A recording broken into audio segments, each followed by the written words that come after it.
सोच ये नहीं होनी चाहिए कि रास्ता अच्छा मिले। सोच ये नहीं होनी चाहिए कि रास्ता अच्छा मिले।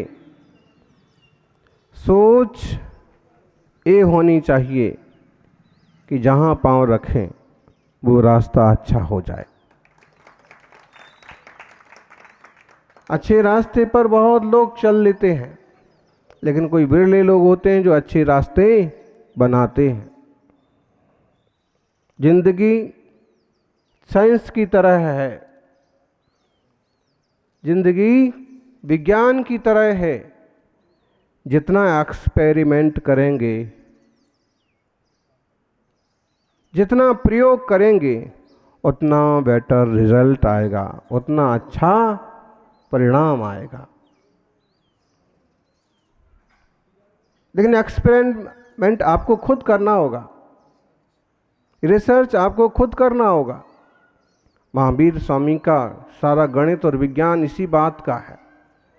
वो दुनिया की खोज की बात दूसरे नंबर पर करते हैं, सबसे पहले वो खुद की खोज की बात करते हैं। जो आधुनिक साइंस है, मॉडर्न साइंस है, वो दुनिया की खोज की बात करता है। वो खोज कर रहा है कि मंगल पर जीवन है कि नहीं है। और महावीर स्वामी कहते हैं कि दूसरी खोज करने की बजाय सबसे पहले खोज खुद से शुरू करो। मंगल पर जीवन है कि नहीं, ये रिसर्च करने की बजाय जीवन में मंगल है कि नहीं, पहले इस पर रिसर्च करो। विवेक विहार वाले, बिहार में विवेक है कि नहीं, इसके बजाय विवेक में बिहार है कि नहीं, इस पर ध्यान दो। जीवन का हर कर्म विवेक पूर्वक हो, समझदारी पूर्वक हो।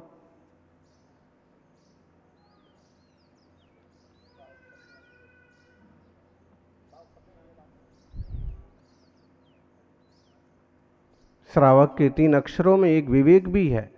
श्रद्धा, विवेक, क्रिया। श्रद्धा भी हो, विवेक हो, और विवेक के साथ हो क्रिया। अभी महाराज जी कह रहे थे कि आचार्य श्री दिल्ली जाते तो वहाँ शादियाँ दिन में होने लगती, जबकि आचार्य श्री ये चाहते हैं कि वो जहाँ जाएं वहीं लोग ब्रह्मचर्य व्रत लेना सीख जाएं। क्या करें?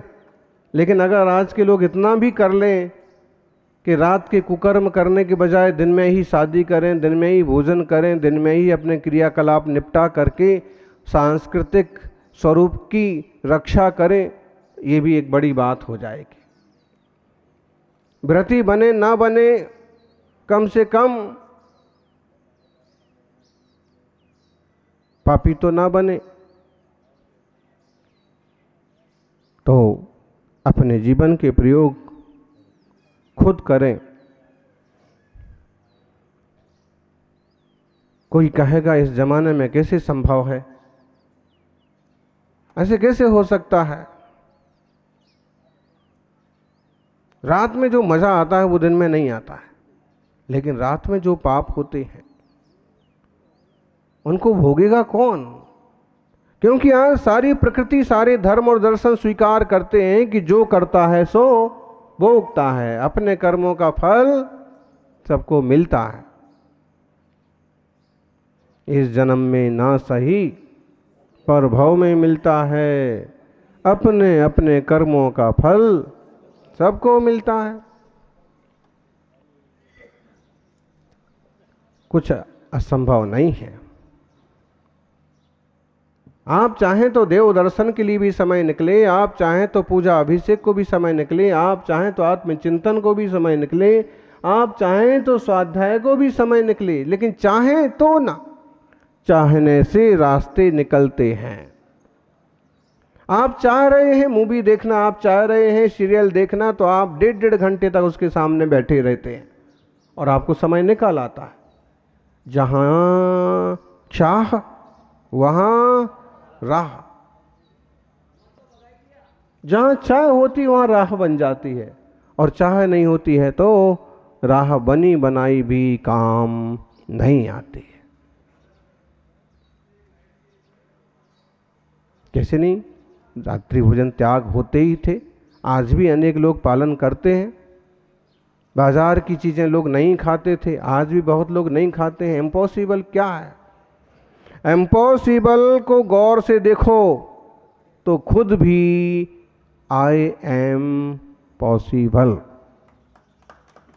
इम्पॉसिबल शब्द में आई एम पॉसिबल, बस देखने का नजरिया बदलो और नामुमकिन को भी मुमकिन कर दो। नामुमकिन को भी मुमकिन कर सकते हैं। नामुमकिन में ही तो मुमकिन छुपा हुआ है, असंभव में ही तो संभव छुपा हुआ है। और जो ये ना करे वो इंसान कैसा?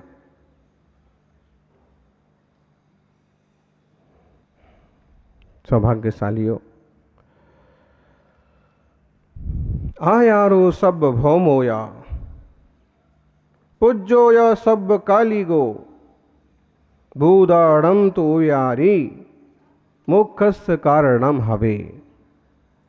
वयन सारों का एक वचन है और इसमें इंग्लिश का ये अनुवाद है इसका। कैटलॉग ऑफ विजडम फ्रॉम वयन सारो। बड़ा छोटा सा सूत्र है लेकिन जबरदस्त। आयारो सब भौमो दो, बोले आचार जो है वो सार्वभौम है। आचार तो सब जगह पूजनीय होता है। दुनिया में कहीं भी चले जाओ, अहिंसा की, सत्य की, सदाचारी की, सत्यवादी की, करुणाशाल व्यक्ति की हर जगह कीमत होती है। एक जमाना वो था जब विदेशों में जैन धर्म चलता था। क्यों चलता था? अपने सिद्धांत, अपने आचार विचारों के कारण बड़ी प्रतिष्ठा थी। इथोपिया, इजिप्ट, इंडोनेशिया और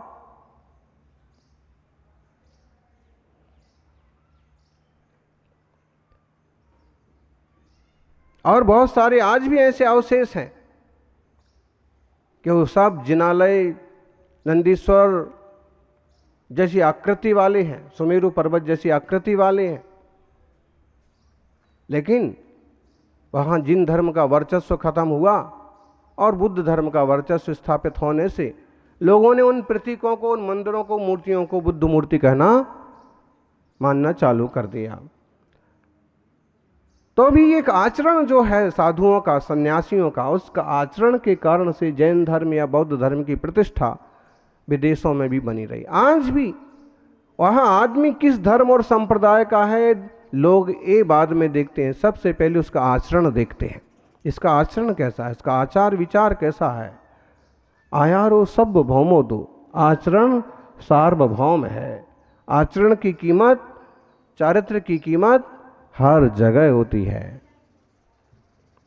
ये बहुत फेमस है, इंग्लिश के वर्ड्स है ना ये। But wealth is last, nothing is last. If health is last, something is last, but character is last, everything is last. Sanskrit में भी है इसकी नीति और हिंदी में तो बहुत फेमस है। धन यदि गया गया नहीं कुछ भी, स्वास्थ्य गया कुछ जाता है, सदाचार यदि गया मनुष्य का सर्वस्व ही लुट जाता है। आचरण की कीमत होती है। विदेशों में भी आपको मालूम हो कि सम्राट सिकंदर भारत आया था और सिकंदर ने अनेक राजाओं को जीता। तक्षशिला तलब भी उनका आना हुआ, बड़ा प्रभाव दिखाया। राजा पुरु से दोस्ती भी हुई और ढेर सारे किस्से हैं। उसने कहा, अपने सेनापतियों से पूछा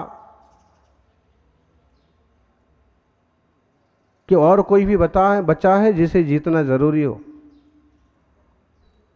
सब कुछ जीत लिया। तो मंत्रियों ने कहा, सैनिकों ने बताया कि कुछ ऐसे साधु उपवनों में विराजमान हैं कि जो किसी को अपना राजा नहीं समझते, जो केवल अरहंत की और आचार्य की आज्ञा में ही चलते हैं, वो पराधीनता स्वीकार नहीं करते। तभी सिकंदर को ख्याल आया कि हमारे गुरु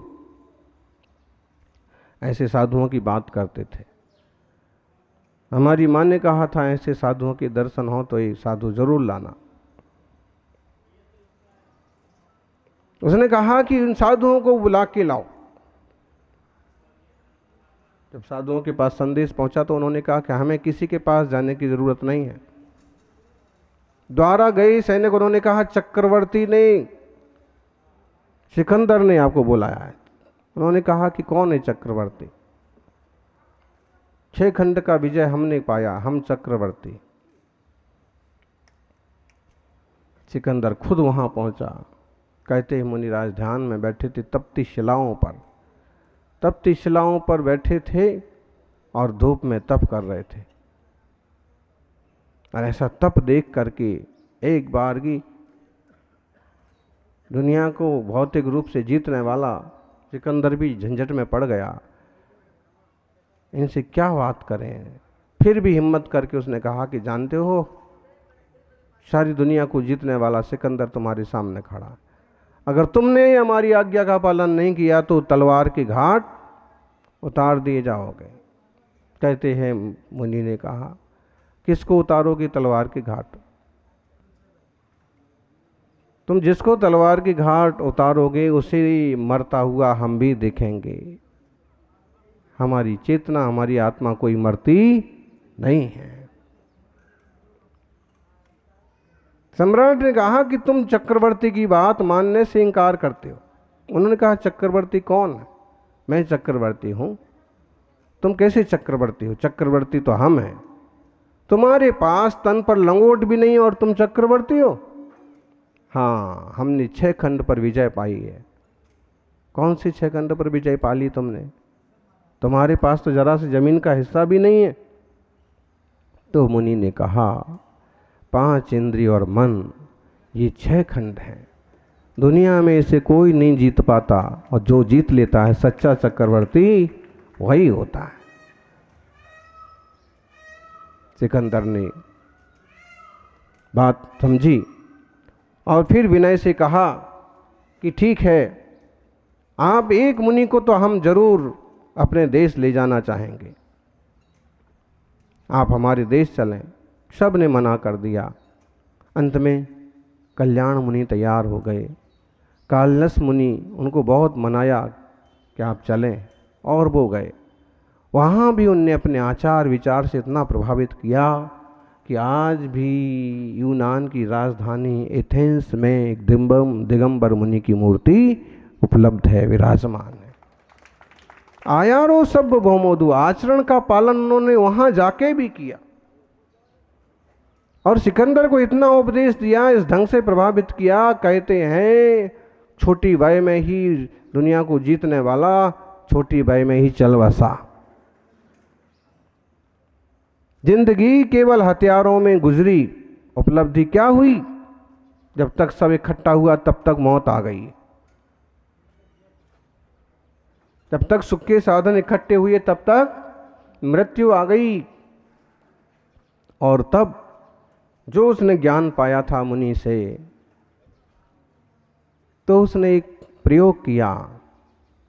अपने निकटवर्तियों को बताया कि जब मरने लगूं तो दोनों हाथ बाहर निकाल देना, धन का ढेर लगवा देना, व्यक्तियों को कंधे लगाने के लिए लगाना। क्या संदेश देना चाहते हैं? ये संदेश देना दुनिया को कि दौलत कितनी भी इकट्ठी कर लो यहीं रह जाती है, किसी काम नहीं आती है। और कितने बड़े बड़े वैद्य हों, मरने से कोई बचा मणि मंत्र तंत्र बहु होई, मरते न बचावे। हाथ बाहर निकाल देना।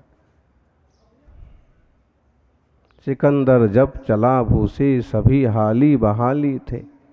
पड़ी थी पास में माया, मगर दो हाथ खाली थे।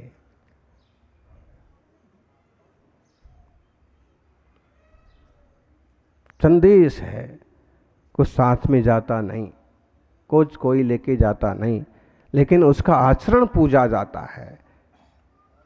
मुनि का आचरण पूजा गया। कल्याण मुनि ने वहाँ जाके भी अपने धर्म का पालन किया, वहाँ जाके भी वहाँ उन्होंने समाधि मरण किया।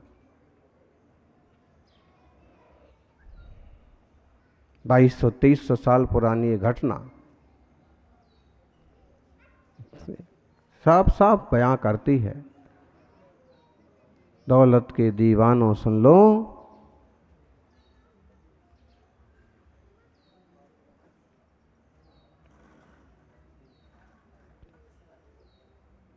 दौलत के दीवाना सुन लो, एक दिन ऐसा आएगा, माल खजाना रुपया पैसा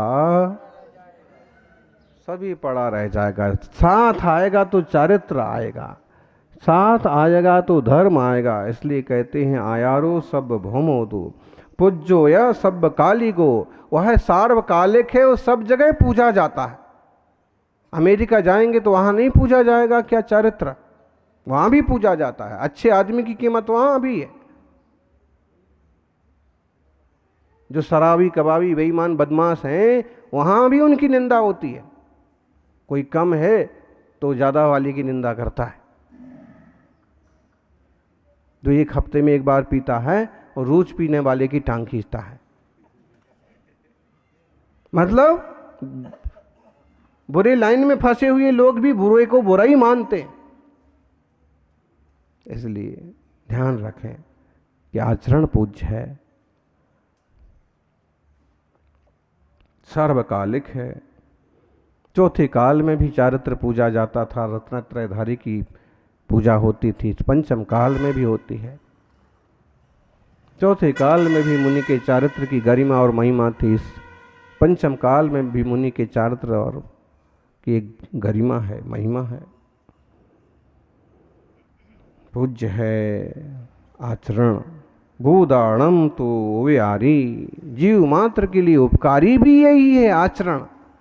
जब कोई सदाचारी व्यक्ति होता है तो किसी जीव को तकलीफ नहीं देता, उसके कारण से किसी जीव को तकलीफ नहीं होती है। अरे चींटी पर घास पर भी पांव रखने में पाप समझने वाले चारित्रवान व्यक्ति, तो यह आचरण मोक्षस्य कारणम हवे, मोक्ष का भी कारण होता है। जीव मात्र का उपकारी व्यवहार चारित्र से, इरिया समिति भाषा समिति आदि से जीवों की रक्षा होती है। और मोक्षस्य कारणम हते चारित्रम खलु धम्मो, चारित्र धर्म है, वह मोक्ष का कारण है। सम्यक दर्शन ज्ञान चारित्राणी मोक्ष मार्ग, रत्नत्रय ही मोक्ष का मार्ग है, धर्म है। सम्यक दर्शन हो, सम्यक ज्ञान हो, लेकिन सम्यक चारित्र ना हो, मोक्ष नहीं होगा। देशवृत्ति को मोक्ष नहीं होता है, वस्त्रधारियों को मोक्ष नहीं होता है, सर्व संग त्यागी वीतरागी मुनिराजों को मोक्ष होता है।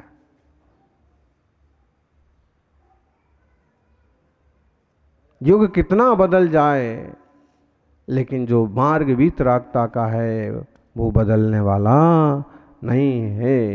एक हो तृण काल मां परमारथनो पंथ। इस परमार्थ के पंथ पर सभी बढ़ते रहें, आचरण की शुद्धि करते रहें। भौतिक और लौकिक आचरण में भी बड़ी सावधानी बरतना जरूरी है, स्वास्थ्य के लिए भी और संस्कारों के लिए भी।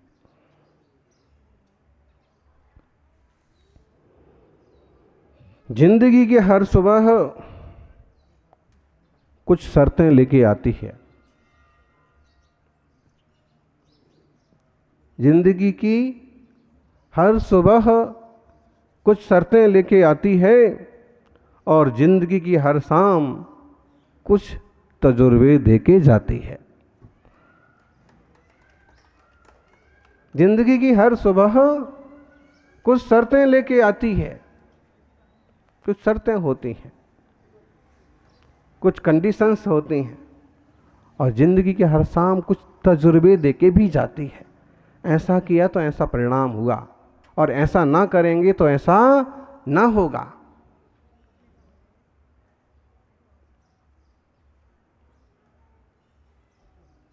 सिखाने से लोग नहीं सीखते हैं, ठोकर खाने से लोग, ठोकर खाने से ठाकुर बनते हैं, तब समझ में आता है। जिंदगी की हर सुबह कुछ शर्तें लेके आती है और जिंदगी की हर शाम कुछ तजुर्बे लेके जाती है। क्या नहीं, मंजिल चाहे कितनी भी ऊंची हो, रास्ते हमेशा पांवों तले होते हैं। मंजिल चाहे कितनी भी दूर हो, रास्ते हमेशा पांव तले होते हैं। दिल्ली आप जाना चाहते हो तो दिल्ली दूर नहीं, लक्ष्य निर्धारित हो। और एक बात है, दिल्ली जाने में तो फिर भी वक्त लगे, दिल्ली जाने में तो फिर भी वक्त लगे, लेकिन अपने भीतर उतर जाने में कोई वक्त नहीं लगता। आंखें बंद करो और अपने अनंत वैभव को देखो, ज्ञान घन चैतन्य स्वभाव को निहारो। ये जो व्यवहार रत्नत्रय है ना, ये मुनियों का आचार विचार जो व्रत है, ये केवल बाह्य परिश्रम के लिए नहीं है, ये केवल ढोने के लिए और परेशान होने के लिए नहीं है, अपितु यह एक बाउंड्री वाल है। अब इसके भीतर आप निरंतर शांत बैठ करके अपने स्वरूप का संवेदन करो। ज्ञानानंद स्वरूपो हम।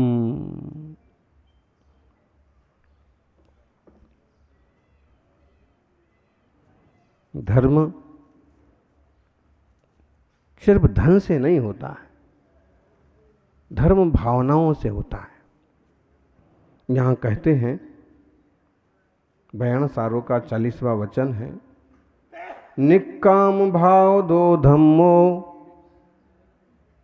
कज्जम निन्नाम भाव दो, निम्माण भाव दो दानम, ओया सिठगो। दिल्ली वालों, जहां 3 बातें कही, निष्काम भाव दो धम्मो, धर्म ध्यान जो करते हैं वो निष्काम भाव से करना चाहिए। लेकिन अक्सर कर लोग एक पुछल्ला साथ में जोड़ देते हैं, मैं दान करूं अगर छत्र का तो उसका मुझे कुछ फल मिलना चाहिए, मैं अगर कुछ वेदी बनाऊं तो मुझे उसका फल मिलना चाहिए। कई तो लोग इसी शर्त पकड़ते हैं, हे भगवान अगर दुकान चल जाए तो 10% आपका, बच्चा हो जाए, बच्चा आपका नहीं। फिर हाँ, ये बड़े सुंदर किस्से आते हैं। एक किस्सा आता है कि एक सज्जन पहुंचे महावीर जी और कहने लग गए, हे महावीर भगवान, यदि आपकी बार कुटुंब में एक भी बच्चा नहीं है, 3 भाई हैं, कोई उनके यहाँ संतान है, जिनके यहाँ तो भी छोरी है, सूरा तो है ही नहीं, अगर अब हमारे परिवार में बेटा हो जाएगा, बच्चा हो जाएगा, तो आपके यहाँ सोने का छत्तर चढ़ाएंगे। हैं? सोने का छत्तर चढ़ाएंगे। योग संयोग की बात कहो, साल भर पूरा हुआ नहीं और हो गया बेटा। अब हमने जो वायदा किया था उसका क्या हो?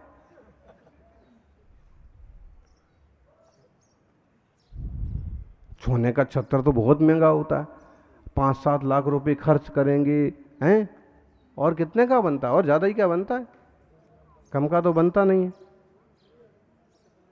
महावीर भगवान का जितना सिर है, अगर उस आकृति का, उस आकार का बनाने जाओ तो कम से कम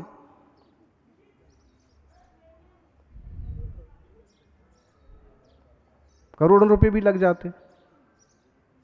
अब क्या करें, बोल तो दिया। अच्छा, पूरी ईमानदारी रखें तो चढ़ा भी सकते हैं, सामर्थ्य है, लेकिन अगर हम जो चढ़ाएंगे क्या होगा, कमेटी वाले लेंगे, 4 दिन लगाएंगे, फिर अपने भंडारे में रख देंगे। किसको मालूम पड़ा कि हमने छत्र चढ़ाया, कहाँ दिखेगा। तो मन में खोट आ गई कि सोने का छत्र कैसे चढ़ा दें, लेकिन ना चढ़ाएं सो भी बात नहीं है। उनने बहुत बुद्धिमानी का काम किया। महावीर जी गए और वहाँ जो रसीद लेकर के 101 रुपये में चांदी का छत्र मिलता ना,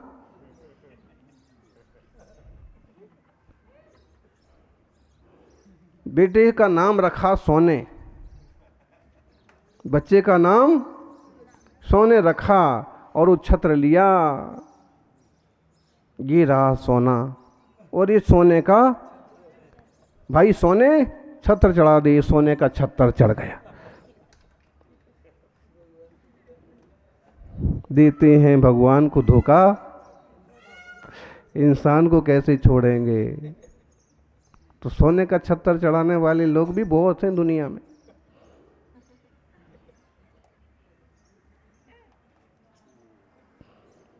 निष्काम भाव दो धम्मो, निष्काम भाव से धर्म करो। क्या मांग करते हो, आप भक्ति करो, सेवा करो, विधान करो, फल आपो आप मिलेंगे।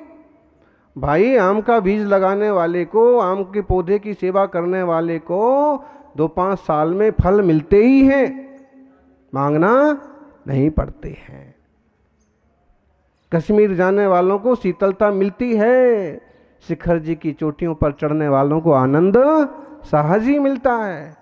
करो, मांगने की जरूरत नहीं है। निष्काम भाव दो धम्मो, कज्जम निर्नाम भाव दो, और कार्य जो है निर्नाम भाव से करो। आजकल आदमी को नाम, यहाँ हम देख रहे हैं मंदिर में जितने खंबे हैं, और खंबे पर ऐसे पतले पतले मार्बल की पटिये लगे हैं, उस पर लिखा है, जितना बड़ा पटिया है उस पर पूरे ही पर लिखा है, ये पटिया मार्बल का अमुक ने और 101 रुपये दे के लगवाया। ठीक है, उस जमाने में 101 रुपये भी की कीमत थी, लेकिन भाई खंबा बनाने वाले का नाम तो लिखा नहीं, और तुमने ये पटिया लगाने वाले लिख दिया। तो लोग इतना सा काम करते हो, नाम इतना बड़ा चाहिए। नाम के पीछे मत मारो, नाम तो त्रिलोक प्रणति का स्वाध्याय चल रहा है, और व्याख्यान आया कि वृषभगिरी पर्वत पर चक्रवर्ती अपना नाम लिखते हैं। उसमें व्याख्यान आया कि चक्रवर्ती के मान को खंडित करने वाला वृषभगिरी पर्वत है। चक्रवर्ती का मान कोई पहाड़ कैसे खंडित करता है? वो ऐसे करता है कि जब वहाँ नाम लिखने जाते हैं, बोलो भरत चक्रवर्ती, बोले वहाँ पहले से इतने नाम लिखे हैं कि अपना नाम लिखाना है तो एक नाम मिटाना पड़ता है। तो क्या जरा जरा से आप बिना नाम के काम करो, ऐसे ही लोग जानने लगते हैं, ऐसे ही पहचान होती है। धीरे धीरे आपो आप नाम भी लगने लगता है, चलने लगता है। निर्नाम भाव से सेवा भक्ति, निर्नाम भाव से, कोई नाम नहीं चाहिए भाई। हम तो अपना कर्तव्य कर रहे हैं, पुण्य कमा रहे हैं, आनंद ले रहे, बस। निर्माण भाव दो दानम, और दान करते हैं तो निर्माण भाव से करना चाहिए, मान नहीं। देनहार को और है, भीजत है दिन रैन, लोग भरम हम पे करें, या आते नीचे नैन। एक बहुत बड़े धर्मात्मा दानी व्यक्ति दान कर रहे हैं, और जिसने जो मांगा दे दिया, जिसने जो कहा घर के लिए, भोजन के लिए, स्कूल के लिए, मंदिर के लिए दे देते हैं। कुछ धर्मात्मा लोग तो ऐसे होते हैं कि कुछ घंटे तो उनको दान बांटने में ही लग जाते हैं, और फिर भी नज़र नीचे। तो किसी विद्वान ने कहा कि इतना देते हो, इतना बांटते हो, आपको तो बड़े सीना तान के और बड़े गुरूर के साथ बैठना चाहिए। तो उनने कहा कि भाई देनहार को और है, देने वाला तो कोई और है। पिछले भाव का कोई पुण्य है सत्ता में, कोई प्रभु का पुरखों का आशीर्वाद है कि मैं देने लायक दिखता हूं। देने वाला तो कोई और है। भेजत है दिन रैन भेजता रहता है कि बांटते रहो। और लोग भरम हम पे करें, लोग हम पर भरम करते हैं, या आते हैं नीचे नैन। मुझे शर्म आती है कि लोग मुझे दानी समझते। वास्तव में दान करने वाला तो कोई और है। चाहे वो आपका पुण्य हो, चाहे आपके पुरखों के आशीर्वाद हो, चाहे पूर्व जन्म का सुकृत हो। करो, तीर्थों पर जरूरत है लगाओ, संघों की सेवा करो।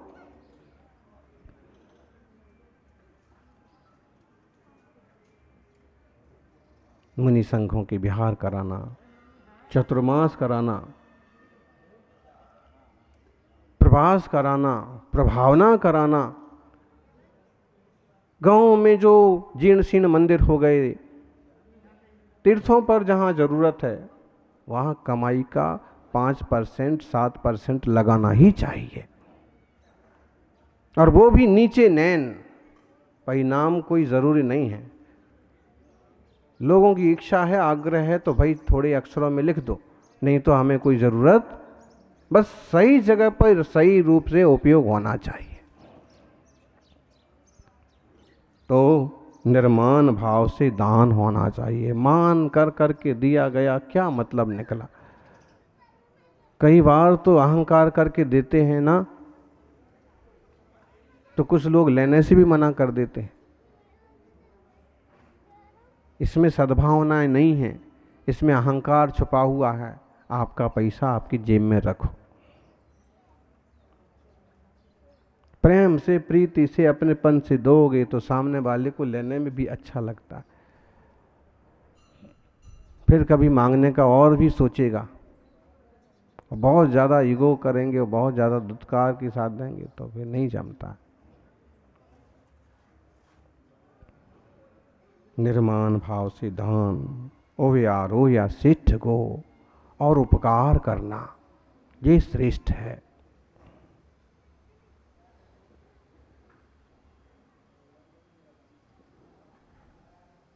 चालू कीजिए, चलना चालू कीजिए। आप चाहे शुरुआत दान की करना चाहें, चाहे भक्ति की करना चाहें, चाहे सेवा की करना चाहें, चाहे समाज सेवा की, चाहे संघ सेवा की, शुरुआत करिए। और शुरुआत के साथ ही मृदुता, विनम्रता जैसे गुणों को साथ लेके चलिए। आपकी वैल्यू आप वहाँ पाओगे। हम जिस जिनालय के प्रांगण में बैठे हैं, ये मौसमाबाद का बहुत पुराना मंदिर है। सवाई मान सिंह के समय में इसका निर्माण हुआ। नानूराम जी गुधा को एक सुश्रावक, और इतना विशाल मंदिर, इतनी बड़ी बड़ी मूर्तियाँ विराजमान की। आप देखिए कितने जगह नाम लिखा, कितने लेखों पर नाम लिखा। वो 51 रुपये दे करके और इतना सा मार्बल का टुकड़ा लगाया, जितना टुकड़ा लगाया उसी पूरे पर नाम लिख दिया। एक जगह हम पढ़ रहे थे, पंखे पर लिखा हुआ था माता जी की अंतिम इच्छा के अनुसार पंखा लगाया गया। माता जी की अंतिम इच्छा यही थी कि पंखा लगाना। जब तक पंखा जैसे घूमता रहे तो हम भी संसार में, तीनों पंखुड़ियों पर। अरे भाई, एक पंखुड़ी को तो बख्शते कम से कम, क्या करा जाए। लोग मतलब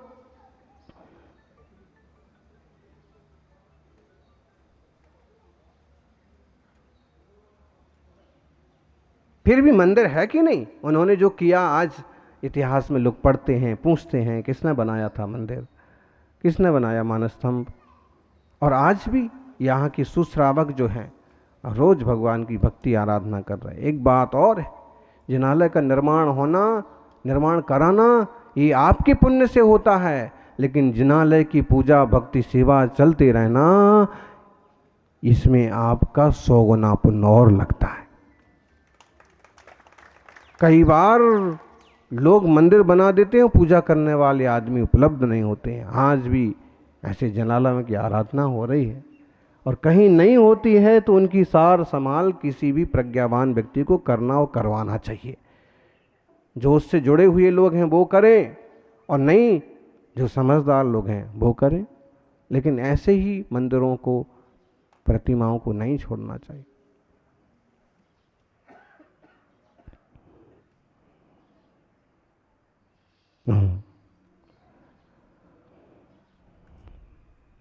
आप सभी इस व्यवहार धर्म के ध्यान के साथ साथ निश्चय धर्म ध्यान की ओर बढ़ें।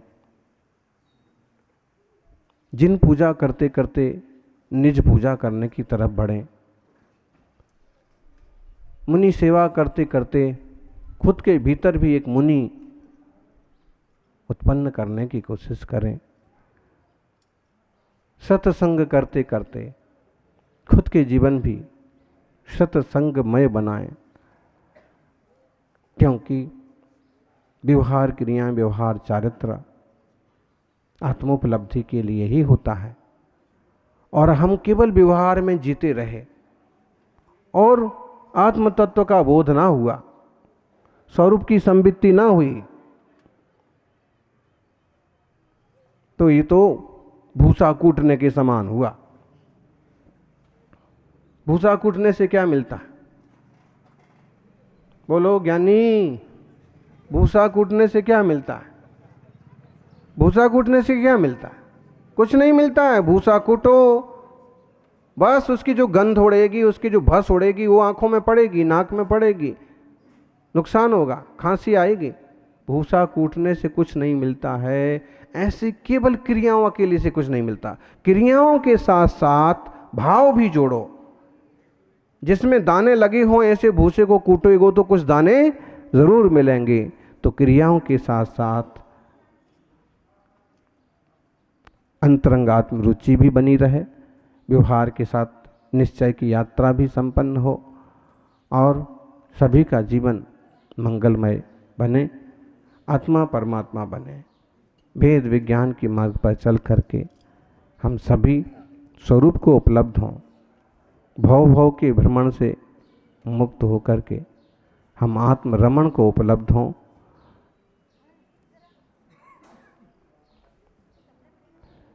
वीतरागी प्रतिमाओं को दर्शन करते करते हम निज वीतराग स्वरूप का दर्शन कर पाए।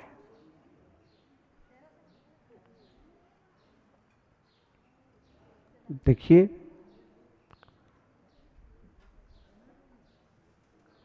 भगवान की आंखों में देखो।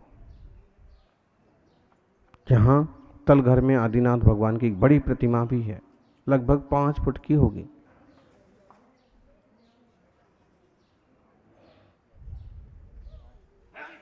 और दूसरी तरफ आदिनाथ, अजितनाथ, संभवनाथ, तीर्थंकर की 3 लगातार, ये 3 ही प्रतिमाएं विराजमान है। बोले चौथी प्रतिमा नहीं विराजमान होती। बैठो कभी पल भर को उनके शांत मुद्रा को देख करके निज शांत स्वरूप को उपलब्ध होने का पुरुषार्थ करो। सबका जीवन मंगलमय हो। प्रत्येक जीवात्मा निज तत्व को जाने, पहचाने और उपलब्ध हो, यही मंगल भावना। जय बोलिए 24 तीर्थंकर भगवान की।